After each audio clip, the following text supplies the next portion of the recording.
Hey, folks! Quarta-feira, véspera de feriado Corpus Christi, graças a Deus, vamos lá.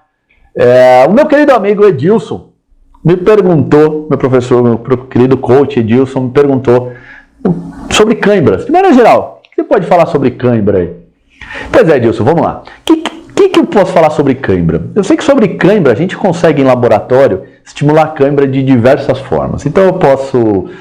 falta de eletrólitos gera cãibra. Falta do potássio, muito famoso, falta do potássio, né? Gera cãibra. Falta de carboidrato gera cãibra. Desidratação gera cãibra. Excesso de lactato gera cãibra.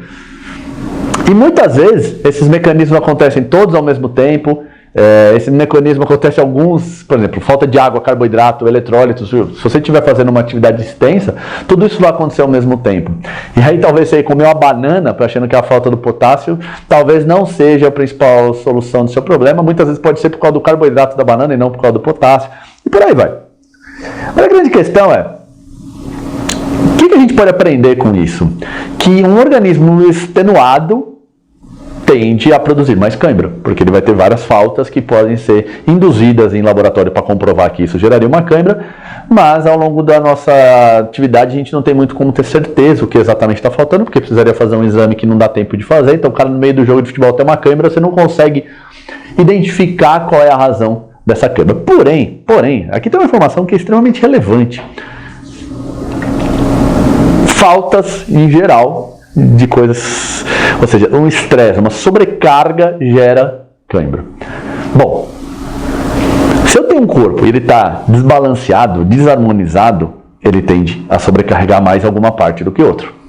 Se eu tenho um padrão de movimento inadequado, algum lugar paga essa conta tendo uma sobrecarga maior do que outro.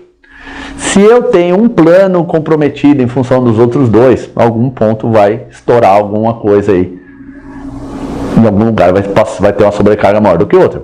Se eu tenho um padrão de menor resistência que me faz com que eu faça sempre o mesmo movimento, e esse movimento é um movimento de sobrecarga, eu posso comer o quanto for de banana, de potássio, de tomar água, que o fato de aquele ponto estar muito sobrecarregado gera cãibra.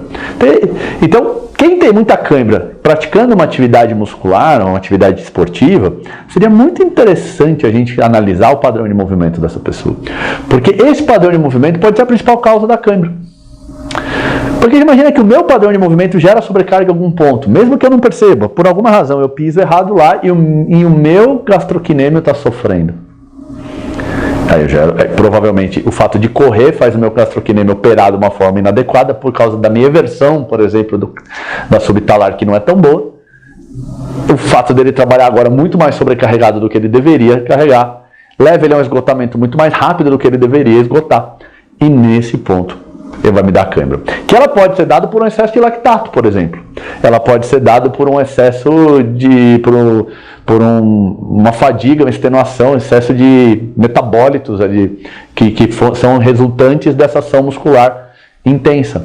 Pode ser por desidratação, por desnutrição, por qualquer outro fator, mas esse principalmente excesso de metabólitos, excesso de lactato de maneira geral, pode ser uma grande causa dessa cãibra. E se eu não mudar este padrão de movimento, esse lance tende a se repetir.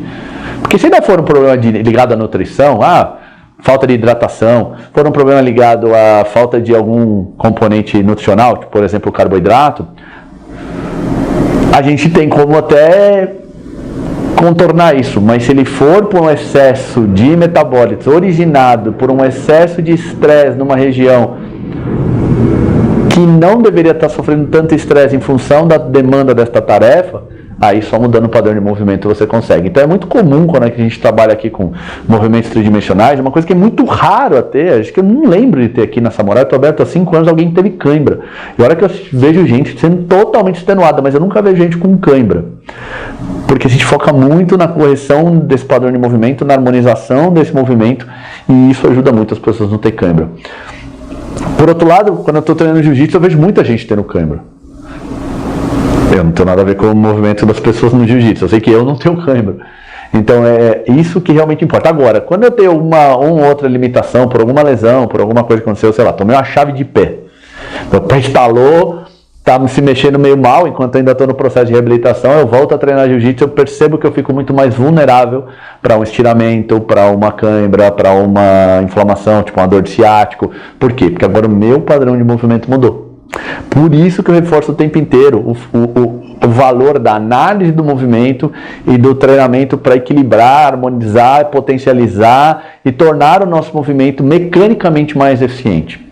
Beleza? Bom, sobre câmera não tem muito o que falar, eu acho que é isso que eu poderia acrescentar aqui dentro da minha expertise. Deve ter gente com mais expertise que eu para falar sobre isso, sobre câmera, mas sobre movimento tridimensional acho que eu tenho bastante expertise aí para falar sobre isso, tá bom? Grande abraço aí, até amanhã, tchau!